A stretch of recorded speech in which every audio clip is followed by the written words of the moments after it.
ஆன்மீக பாரதத்தின் பக்த அடியார் பெருமக்கள் அனைவருக்கும் வணக்கம். பிரம்மஸ்ரீ பாலானந்தா சுவாமிகள் பக்தர்களால் நடை சித்தர் என்று போற்றப்பட்டார்.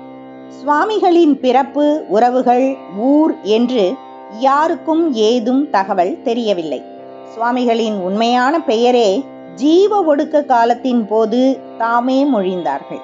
உண்மை பெயர் பாலகிருஷ்ணன் என்றும் தாம் கிருஷ்ண பக்தர்களின் பிள்ளை என்றும் உரைத்தார்கள். சுவாமிகள் எப்பொழுது எவ்வளவு மோசமான கால நிலையிலும் கூட, அது வெயிலோ வெப்பமோ மழையோ புயலோ, வெறும் பாதங்களுடன் வேகமாக நடந்து கொண்டே இருப்பார்கள். அதனாலேயே அவரது அடியார்கள் சுவாமிகளை நடை சித்தர் என்று அழைத்தனர். தினமும் பழனிக்கும் திண்டுக்கல்லுக்கும் பல முறை பாத யாத்திரையாக சென்று வருவார். சுவாமிகள் மிக தெளிவான மனநிலையுடன் இருப்பார்கள்.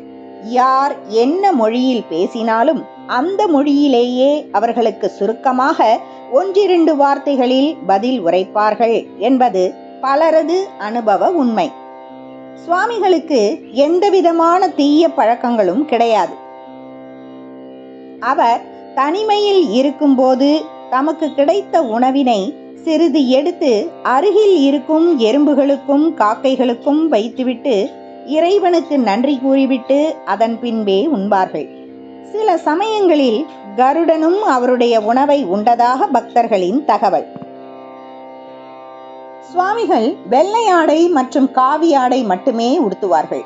அந்த ஆடை கந்தலான பிறகே தமது அடியார்கள் வழங்கும் புதிய ஆடையை மாற்றிக்கொள்வார்கள்.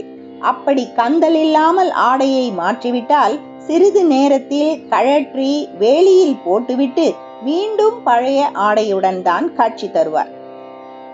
சுவாமிகளின் இருப்பிடமே பலருக்கும் சர்ச்சையாக உள்ளது.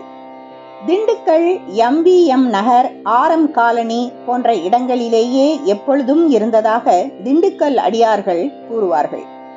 2 ஒட்டன்சத்திரம் பகுதியில்தான் பெரும்பாலும் இருந்ததாக ஒட்டன்சத்திரம் அடியார்களின் கருத்து உள்ளது. 3 பழனி சாலையில் குழந்தை வேலப்பர் ஆலயத்தின் அருகிலேயே தான் இருந்துள்ளார் என்று அப்பகுதி மக்களும் கூறுவர். 4 பழனி அடிவாரம் இடும்பன் மலை பகுதியில்தான் எப்பொழுதும் இருந்துள்ளார்கள் என்பது அங்குள்ள அடியார்களின் கருத்து. அனைவரின் கருத்து சுவாமிகள் ஒரே நேரத்தில் பல இடங்களில் சஞ்சரித்து காட்சி தந்துள்ளார்கள் என்பது உறுதியாகிறது. சுவாமிகளின் அற்புதங்களை நாம் காண்போம். சுவாமிகளை உண்மையான பக்தியுடனும் நம்பிக்கையுடனும் வழிபட்டு தரிசனம் செய்தவர்கள் வாழ்வில் மேன்மை அடைந்துள்ளார்கள். திண்டுக்கல் பகுதியில் உள்ள ஒரு குடும்பமே தவறான உணவு பழக்கத்தால் நோய் பீடிக்கப்பட்டு கடும் துன்பத்துக்கு ஆளாகி இருந்த காலகட்டத்தில் சுவாமிகள் அவர்களின் வீட்டிற்கே சென்று அடிக்கடி உணவு அருந்தி வந்துள்ளார்கள். இதனால் அந்த குடும்பம் வெகு விரைவில் நோயிலிருந்து மீண்டு ஆரோக்கியம் அடைந்தது. அன்று முதல் அக்குடும்பமே சுவாமிகளை கடவுளின் அவதாரம் என்றும் தம் குல தெய்வமாகவும் வழிபட்டு வந்துள்ளார்கள். சுவாமிகள் ஜீவசமாதி அடைந்த காலகட்டத்தில் அவரை தரிசிக்க முடியாமல் போனது. சுவாமிகளின் சமாதி பிரதிஷ்டை முடிந்து 48ஆம் நாள் மண்டல குரு பூஜை விழாவன்று ஒருமுறை சுவாமிகளுக்கு வழிப்போக்கர் ஒருவர் அசைவ உணவான பிரியாணியை வாங்கி வந்து கொடுத்துள்ளார். இருவரும் ஒன்றாக அமர்ந்து உண்டுள்ளனர். சுவாமிகள் சாப்பிட்டு கொண்டிருந்த பிரியாணியிலிருந்து கமகமவென்று சாம்பார் மனம் வரவே வழிப்போக்கருக்கு சந்தேகம் வந்துவிட்டது. இருந்தாலும் சுவாமிகளிடம் எப்படி கேட்பது என்று மௌனமாகவே இருந்துவிட்டார். இதை உணர்ந்த சுவாமிகள், சூடு அடங்கும் முன் எலும்பை கடியப்பா, உனக்குத்தான் பிடிக்குமே என்று கூற வழிப்போக்கரும் குழப்பத்தில் எலும்பை கடித்துள்ளார். அது முருங்கைக்காய் சுவையில் மட்டுமே இருந்துள்ளது. உடனே பிரியாணியை வாயில் வைத்தவுடன் சாம்பார் சுவையே இருந்துள்ளது. முன்பு சாப்பிட்டு கொண்டிருந்த பிரியாணி சுவாமிகளின் பார்வையால் சாம்பார் சாதமாக மாறியதை உணர்ந்து சுவாமிகளின் பாதம் பணிந்து, இனி நான் அசைவம் தொடுவதில்லை என்று சத்தியம் செய்து கொடுத்துள்ளார் அந்த அடியார். திண்டுக்கல் பகுதியைச் சேர்ந்த அடியார் ஒருவர் சுவாமிகளின் தீவிர பக்தர். அவருக்கு சுவாமிகளின் கருணையினால் பல நன்மைகள் அடைந்துள்ளார். ஒரு குறிப்பிட்ட காலம் சுவாமிகளை காண முடியாமல் தவித்துள்ளார். அந்த சமயத்தில் அவருடைய ஆன்மீக உறவுகளுடன் வெள்ளியங்கிரி யாத்திரை சென்றுள்ளார்.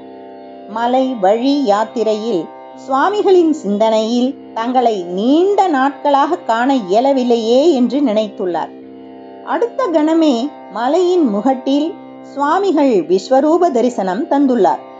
யாத்திரை முடிந்து வீட்டிற்கு வந்தவுடன் சுவாமிகளின் ஜீவ ஒடுக்க 48ஆம் நாள் பூஜை தகவல் கிடைத்துள்ளது. அதன் பின்னரே சுவாமிகளின் ஜீவ சமாதிக்கு வந்து வழிபட்டு சென்றுள்ளார். ஓம் சிவாய நம. திருச்சிற்றம்பலம். வாழ்க வளமுடன்.